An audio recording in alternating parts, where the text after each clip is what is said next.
I am the narrator and welcome to my parlor. Tonight our video is short. Our topic is my mother's experiences. Note that my family's experiences are largely on my father's family. If there is a generational attachment, it is to them and by extension me. In-laws have had them, my aunt for instance, but their biological families don't have the same attachments.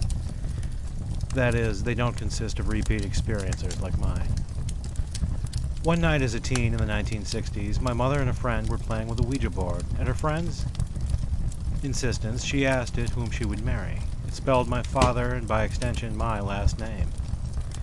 Our name is also that of a Catholic Church community, so she was amused. She thought she would marry a priest. Clearly this was unlikely, given the restrictions they live under. Fast forward to the late 1980s. By then she had married my father, though hadn't yet had me. They had moved into the house I would grow up in, where many of my experiences occurred. She had been married into our family for 3 or 4 years by then, and was somewhat familiar with our history, though it has never been a main focus of ours. One night, my father was gone on business. She was home alone.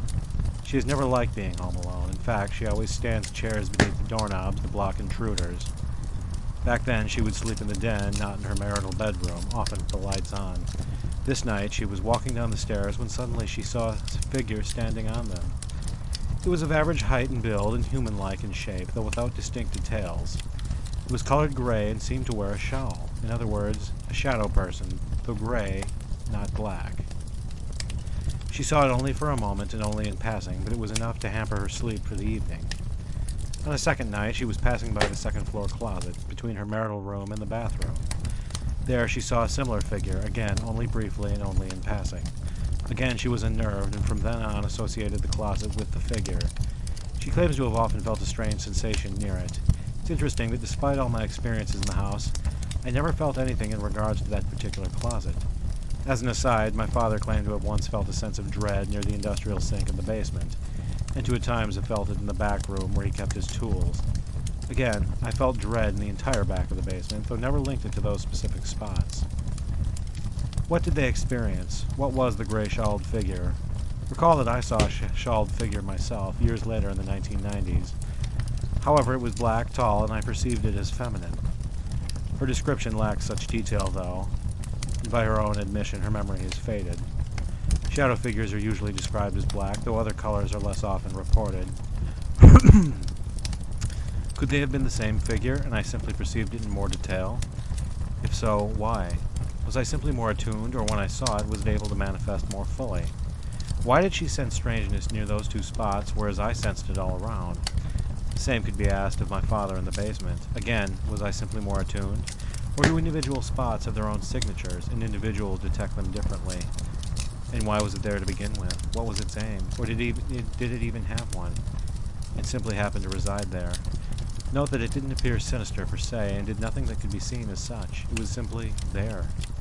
The same is true of the figure I saw, only I wasn't frightened. Again, as I've discussed, this could be a simple case of fear of the unknown. She feared it simply as she didn't know what it was or how it had entered, even though it had given her no reason to fear it. It is interesting that while I didn't fear the figure I saw then, I would if I saw it now, and I don't know why. Again, she wasn't yet pregnant with me, but soon would be. Maybe it related somehow to that, and maybe that explains my seeing it later. That is, if the two figures were one and the same. It's worth noting that the one I saw didn't seem overtly malign, unlike the atmosphere my father and I both felt in the basement. The Ouija story is more interesting. She asked, and it answered correctly. Maybe the future is predetermined, like a book or a film unfolding. A book it had already read, or a film it had already seen. Maybe the future holds multiple possibilities, and it guessed correctly. But how did it relay the information? Can physics explain how it moved her hand to highlight the correct letters? And was or wasn't there an intelligence at play? Was the board a sentient entity unto itself? Or was it inhabited by one? Or were they in contact with one through it? If so, what intelligence? Many Christians and Muslims would say it was a demon, but why? Why would a negative entity give accurate, harmless information?